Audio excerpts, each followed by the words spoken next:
Klen est le roi démon le plus puissant qui méprise toute l'humanité. Mais, comme le veut le destin, alors qu'il mène une conquête pour exterminer la race humaine, un simple bébé parvient à attendrir son cœur, et il finit par adopter l'enfant comme s'il était le sien. Désormais, il doit cacher ses véritables pouvoirs et faire semblant d'être un perdant ordinaire pour pouvoir vivre dans le monde des humains. Au début de la série, on suit sa fille, qui l'accompagne à la ferme. Une fois le travail terminé, il l'appelle pour rentrer à la maison.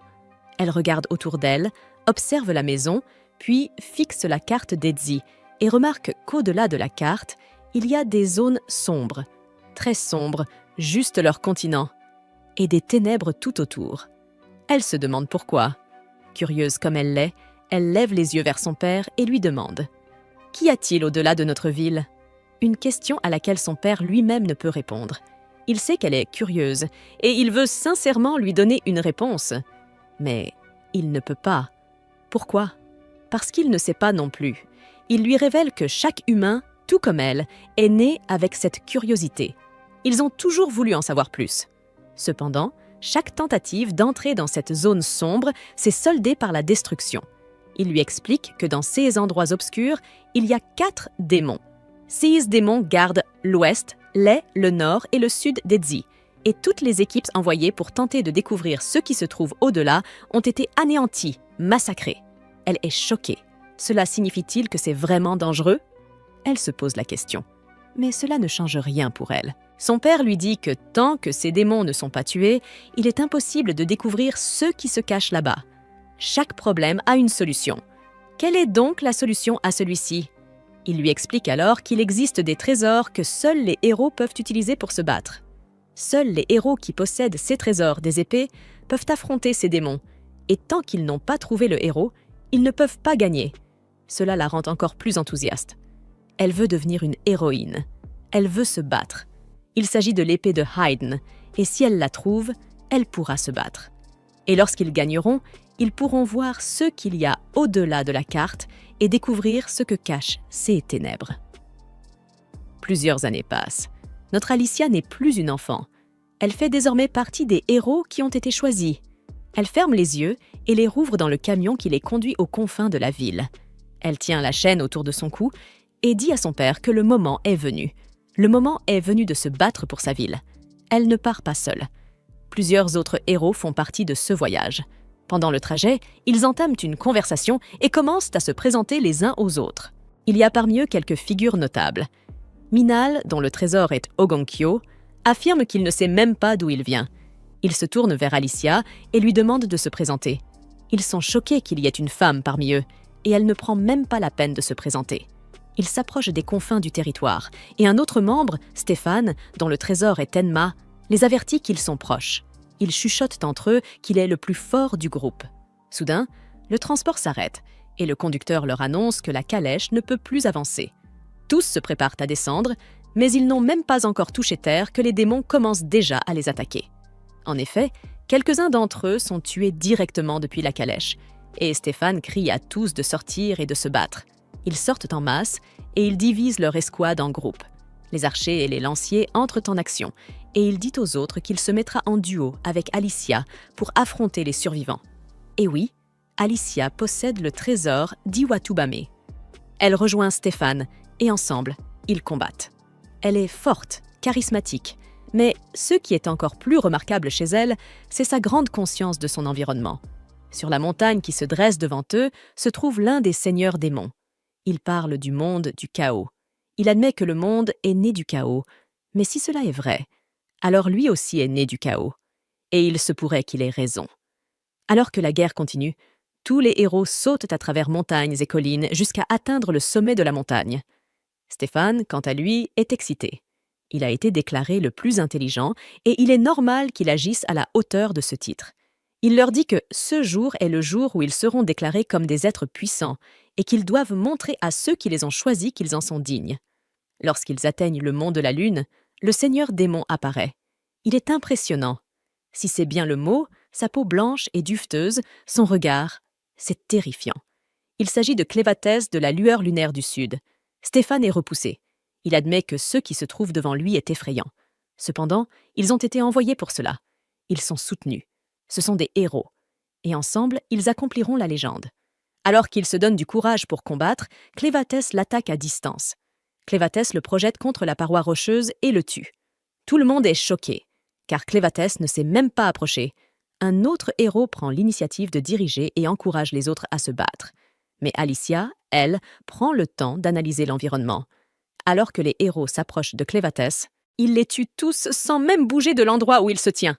Alicia finit par comprendre ce qui se passe. Elle hurle aux autres que Clévatès les attaque à travers ses ombres. S'ils veulent survivre, ils doivent fuir ces ombres. Ils se demandent comment faire, mais Alicia commence à sauter. Elle bondit de rocher en rocher à travers la montagne et s'élance. Effectivement, l'ombre se rapproche d'elle, et elle devient la première héroïne à voir l'attaque avant qu'elle ne la frappe, et à la combattre. Les yeux de Clévatès brillent de stupeur. Peut-être que cela sera plus difficile que les aventuriers qu'il avait affrontés auparavant. Il s'en fiche, mais cela éveille sa curiosité. Voilà donc l'humanité, la race humaine. Il n'a pas eu de contact avec les humains depuis environ 1000 ans, mais d'après ceux qu'il savait d'eux autrefois, ils étaient censés être faibles, aussi fragiles que des insectes. Mais ce qu'il voit aujourd'hui, c'est autre chose. Ils ont de la force. Ils ont une mission. Ils sont déterminés. Il ne sait pas ce qui les rend aussi forts et aussi résolus, mais pour le découvrir, il doit chercher à comprendre. Tous les héros se battent contre lui, et il les tue tous. Malheureusement, la dernière personne qu'il tue, c'est Alicia. Elle s'élève dans le ciel et ferme les yeux face à la mort. Elle s'excuse auprès de son père et lui dit qu'elle n'a pas réussi à réaliser son rêve. Eh bien, tous les rêves ne deviennent pas réalité, et malheureusement, le sien fait partie de ceux qui ne se réalisent pas. À Capital Hydalar, la ville principale du royaume de Hyden, les habitants poursuivent leur vie comme d'habitude, sans savoir qu'un danger approche. Malheureusement, Clévatès arrive. Il surgit de la montagne qui se trouve devant la ville et tout le monde est pris de panique. Mais Clévatès, lui, est simplement intrigué. Il ne s'intéresse pas à eux. Ce qu'il veut, c'est comprendre ce qu'ils préparent. Il se souvient que ceux qui ont attaqué son territoire se disaient héros, envoyés par le roi de Hyden. Son plan est donc de traverser tout ce qui se trouve entre lui et le roi, et de découvrir ce qui motive vraiment ces humains. Les villageois ont peur. Ils se mettent tous à fuir pendant que les chevaliers se mettent en ordre de bataille. Ils font appel à leurs archers et l'attaquent. Mais Clévatès ne leur répond pas. À la place, ils s'envolent de toit en toit, traversant la ville pour se rendre au palais et voir ceux qui les poussent à se battre. Les chevaliers renforcent la sécurité à la porte du palais et envoient plusieurs salves de flèches contre lui. Mais aucune ne l'atteint. Il regarde toutes leurs attaques et se détend. Ils ne sont pas aussi puissants qu'il l'imaginait. Ils restent faibles et leurs attaques ne peuvent rien contre lui. Il lance une de ses mains contre le mur et, un peu à la manière du mur de Jéricho, le mur s'effondre. Les chevaliers comprennent alors que la situation leur échappe totalement et l'un d'eux court prévenir le roi qu'un démon les a attaqués. Le roi, lui, ne semble pas surpris. Qu'un démon les attaque ne signifie qu'une seule chose, les héros ont échoué. Il se lève de son trône et marche calmement. Il n'a qu'une seule chose à protéger, la lame de Hyden, Mana Hydalar. Un autre chevalier entre pour l'informer qu'un démon est dans la ville et qu'il est inarrêtable, et que le roi doit se cacher. Mais en vérité, si le démon est inarrêtable, alors il n'y a aucune raison de fuir, car peu importe la distance, le démon le retrouvera toujours. Les chevaliers continuent de faire leur devoir, lançant des flèches et du feu contre Clévatès. Ce dernier sait bien qu'aucune de leurs attaques ne peut l'atteindre, mais malgré tout, leur ténacité est impressionnante. Il se remémore l'épée qu'Alicia avait utilisée contre lui et comment elle l'avait légèrement affecté. Cela signifie que, si les humains sont laissés tranquilles, ils peuvent devenir plus forts et le blesser. Lui n'a jamais envahi le territoire humain, mais eux désirent son territoire. C'est une raison suffisante pour qu'il les attaque.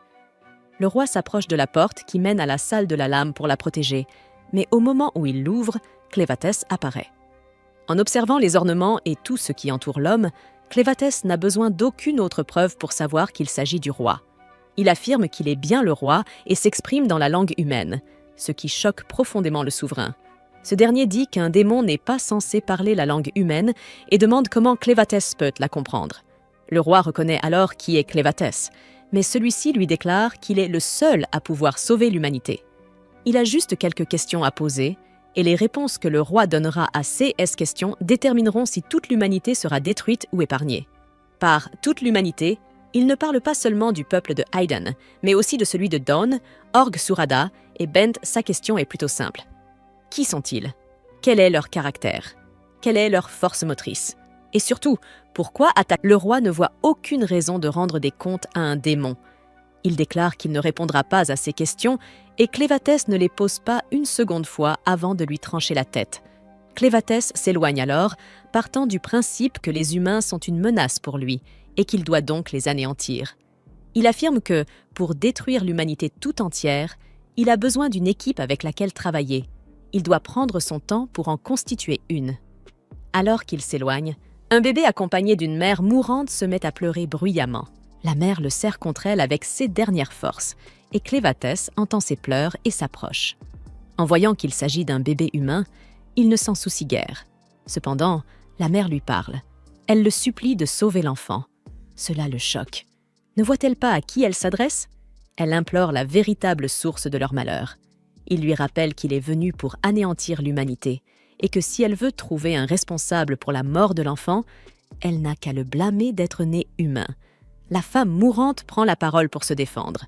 Elle insiste sur le fait qu'un enfant n'a pas la possibilité de choisir ce qu'il souhaite être à la naissance. Cela lui est égal. Il lui dit cependant que, si elle veut qu'il sauve l'enfant, elle doit lui prouver pourquoi il devrait le faire. Elle lui rappelle qu'elle est en train de mourir. Elle ne peut pas lui prouver que cela en vaut la peine. Cependant, elle est certaine que l'enfant prouvera sa valeur lorsqu'il sera grand. Sur ces mots, elle rend l'âme. Il ramasse l'enfant. Il n'est pas convaincu, mais puisqu'elle affirme que l'enfant prouvera sa valeur et qu'il ne lui faut pas beaucoup de temps pour observer la croissance d'un humain, il décide de le surveiller et de voir ce qu'il deviendra. Pendant ce temps, dans ce royaume immense, il existe 5 races humaines dans ce monde.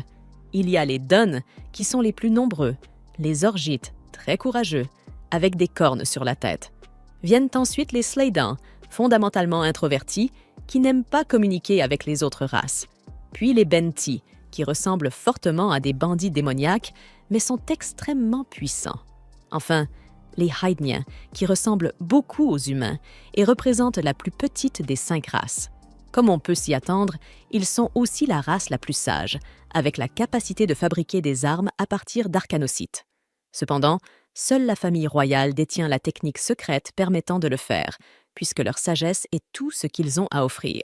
Ils avaient vendu ces armes à la race des Dun. Ces transactions ont fini par entraîner les 2 races dans des aventures de développement d'intrigues communes, donnant naissance à des métis. Même avec cela, il reste très peu de véritables Haydniens de sang pur. En dehors de l'immense royaume qu'habitent ces races, il existe des bêtes sombres à l'apparence sauvage, avec 9 queues, semblables à Kurama dans Naruto. Pendant ce temps, quelque part dans les profondeurs des montagnes Luna, l'immense bête à 9 queues, Clévatès, repousse quelques créatures plus petites qui s'apprêtaient à dévorer le bébé. Effrayé, le bébé se met à pleurer, et Clévatès s'inquiète que l'enfant atteigne bientôt sa date de péremption. Il s'enroule autour de lui et se demande comment faire taire cette petite bouche criarde. Un instant, il pose le bout d'une de ses griffes sur la tête du bébé, qui s'endort aussitôt. En regardant le bébé, Clévatès imagine qu'il ne tardera pas à lâcher une bombe fécale. Comme prévu, peu de temps après, l'enfant se réveille et recommence à pleurer. Cela l'agace profondément, mais il prend le bébé et part à la recherche d'une solution. La seule solution qu'il trouve est de jeter l'enfant dans un puits. Calme-toi. Ce n'est pas le genre de puits auquel tu penses. Il est simplement rempli d'insectes. Eh bien, pas des insectes dangereux, mais ceux qui se nourrissent de déjections. Pendant que les insectes savourent leur repas, Clévatès révèle sa croyance stupide selon laquelle les humains grandissent en quelques nuits. Il se rappelle l'endroit où il avait trouvé l'enfant, mais il n'a absolument aucune idée de qui il estimate. Il blâme sa bonté pour être revenu sur ses pas afin de ramasser l'enfant, mais assez de regrets. Que devrait-il faire avec cet enfant? Heureusement, sa fierté en tant que seigneur des bêtes sombres l'empêche de penser à l'abandonner, et il est déterminé à l'élever. Cependant, il ne peut pas le faire seul, car l'enfant doit se nourrir, et il ne sait absolument rien du fonctionnement des humains. En observant les corps sans vie qu'il venait tout juste d'acquérir, il choisit une femme nommée Alicia pour la ramener à la vie. Apparemment, son père avait été tué par des bêtes sombres, et dans une passion vengeresse mal dirigée, elle avait conduit une armée pour attaquer le seigneur des bêtes sombres. Cela n'a abouti qu'à des larmes. Toutefois, elle a heureusement une seconde chance de vivre. À sa résurrection, elle tente d'attaquer Clévatès, mais se rend compte que son épée, ainsi que tous les corps de SS camarades, ont été jetés. Il déclare fièrement qu'il l'a ramenée à la vie grâce à ses pouvoirs obscurs, ce qui fait d'elle rien d'autre qu'une morte vivante. Elle ressemble à une jolie zombie. En entendant cela, elle reste bouche bée. La bouche grande ouverte, elle se demande comment il peut parler aussi couramment la langue des humains, mais elle est tout de même un peu satisfaite d'être la seule survivante. Pas tout à fait. À ce moment-là, Clévatès lui ordonne de révéler ses oranges. En entendant cela, elle prend la mouche et s'indigne des avances du seigneur des bêtes sombres. Cependant, avant que ses pensées mal placées ne prennent le dessus, il l'informe de l'existence du bébé affamé et lui ordonne d'enlever son armure et de sortir ses oranges immédiatement. Puisqu'il avait infusé un peu de magie noire en elle, elle n'avait d'autre choix que d'obéir. Lentement, à contre-cœur, elle soulève son haut et finit par faire ce qu'on lui a ordonné. Après avoir obéi à regret, il est choqué de découvrir qu'elle n'a pas de lait. Rien d'étonnant venant d'une guerrière qui n'a jamais fait de sport maternel. Juste pour qu'il comprenne, elle éduque Clévatès sur le fait qu'une femme doit avoir donné naissance pour produire du lait. La honte d'avoir exposé ses oranges la remplit d'embarras, et elle le supplie de la tuer, mais il ignore ses suppliques. Alors que les deux continuent à discuter, le bébé recommence à pleurer. Au lieu de chercher une solution, il s'engage dans des bavardages inutiles sur la manière dont il a trouvé ce bébé humain. Fatigué de ces discussions futiles, Clévatès insiste pour qu'elle trouve une solution à la fin de l'enfant. Même si elle n'a aucune idée de comment élever un enfant, elle est contrainte de lui révéler qu'il faudrait une femme ayant du lait pour nourrir le bébé. Une question se pose alors. Comment en trouver une ? Pour y répondre, Alicia lui révèle qu'il faudrait en engager une, mais qu'il leur faudrait de l'argent pour cela. Complètement fauché, Clévatès n'a pas un sou, mais avec l'abondance d'arcanocytes dans la grotte, il pourrait amasser une petite fortune. Elon Musk devrait en prendre de la graine. Alors qu'il réfléchit à cette possibilité, Alicia envisage de l'attaquer, mais comme elle n'a pas son épée, elle n'a d'autre choix que de rester immobile. Après un court moment de réflexion, Clévatès accepte l'idée d'aller chercher une femme avec du lait pour nourrir le bébé. Il s'apprête à sortir lorsqu'elle l'informe qu'il est impossible d'aller en ville sous sa forme actuelle. Vu sa taille impressionnante, il ne ferait qu'effrayer tous ceux qu'il croiserait. Dans un premier temps, elle propose d'emmener elle-même le bébé en ville afin de lui trouver une mère. Cependant, Clévatès n'envisage pas cette option, car il ne veut pas que le bébé s'éloigne de lui. À la place, il se transforme en un garçon humain. Aussi convaincant que soit son déguisement, ses 9 queues continuaient de remuer derrière lui. Avec une petite corne sur la tête, il finit par rétracter les queues dans une ouverture ombragée sous lui. Malgré cela, la corne reste visible, mais il ne semble pas en avoir conscience, et Alicia décide de garder le silence. Avant de partir, il pense à un nom pour lui-même et pour l'enfant. Il choisit Clène pour lui et Luna pour le bébé. Ce n'est qu'à ce moment-là qu'il pense à lui demander son nom, et elle le lui révèle. Ensuite, il se dirige vers une petite rivière. À leur arrivée, Alicia prend la responsabilité de laver le bébé. Pendant qu'elle s'en occupe, elle est interrompue par Clène, mais elle continue, jusqu'à recevoir un peu d'urine en plein visage comme récompense. Clène critique à peu près tout ce qu'elle fait, comme une belle-mère agaçante. De la manière dont elle lave le bébé, à la façon dont elle l'enveloppe, en passant par les zones qu'elle devrait mieux nettoyer. Après avoir nettoyé le bébé, il est tout excité. Cependant, Clène affirme que les insectes mangeurs de crottes faisaient un meilleur travail de nettoyage qu'Alicia. Les deux arrivent au campement d'Alicia et le trouvent vide. Mais elle lui révèle qu'ils avaient entreposé tous leurs objets de valeur dans un autre endroit. Avant qu'ils ne s'y rendent, Clène lui ordonne de prendre un bain, car elle empestait comme une candidate au record Guinness du plus grand nombre de jours sans se laver. Il lui tend aussi les vêtements ayant servi à envelopper le bébé pour les laver, et pendant qu'elle le fait, elle découvre qu'il porte l'emblème de la famille royale idonienne. Immédiatement, Elle comprend que cet enfant est un membre de la royauté. Pendant ce temps, dans les décombres du château, un soldat accourt à la recherche de survivants, mais reste stupéfait face à l'étendue des dégâts causés par le Seigneur des Ténèbres. Cette vision lui rappelle le plan de la princesse héritière qui avait tenté de fuir le royaume avec son enfant avant le carnage. Il blâme la folie du roi pour la destruction du royaume, mais garde l'espoir de trouver au moins un survivant. D'un autre côté, le général Drell et certains de ses hommes observent ce qu'il reste du royaume des Aïdeniens. Il ordonne à l'un de ses soldats d'informer l'empereur de la situation, avertissant que s'ils n'agissent pas rapidement pour s'emparer des terres ideniennes, une autre race le fera. Sa principale motivation à prendre Hayden réside dans le secret de la fabrication de l'arcanocyte que seule la famille royale idenienne détient. Alors qu'il retourne rassembler ses troupes, il donne l'instruction à son second, Ménard, de chercher d'éventuels survivants de sang royal et de s'assurer de les lui ramener. Ailleurs, Alicia confronte Clène avec le tissu marqué de l'emblème et l'accuse d'avoir kidnappé un enfant de sang royal. En entendant cela, Clène est aussi surpris que choqué. Il révèle qu'il a reçu l'enfant de quelqu'un qui avait exactement la même apparence humaine que celle qu'il a choisie. Même si Alicia est persuadée qu'il ment, il la fait taire sans ménagement et lui révèle qu'il avait tué le roi parce que ce dernier l'avait attaqué en premier. Cependant, il s'attend à ce que beaucoup de personnes cherchent à retrouver l'enfant pour s'emparer du secret de l'arcanocyte. Ravi d'apprendre que l'enfant est de sang royal, il est déterminé à en faire un roi, espérant ainsi pouvoir dicter les choses dans l'ombre. Le fait qu'il considère l'enfant comme son serviteur effraie Alicia, qui l'observe avec appréhension. En entendant cela, elle se demande si elle n'a pas empiré la situation en révélant l'identité de l'enfant. Pendant ce temps, Clène insiste pour qu'il se dépêche de trouver une femme ayant du lait, afin de remplir le ventre de l'enfant. Alors qu'ils partent, Alicia essaie de se rassurer en se disant qu'il serait impossible que les humains acceptent Clène avec la corne qu'il a sur la tête.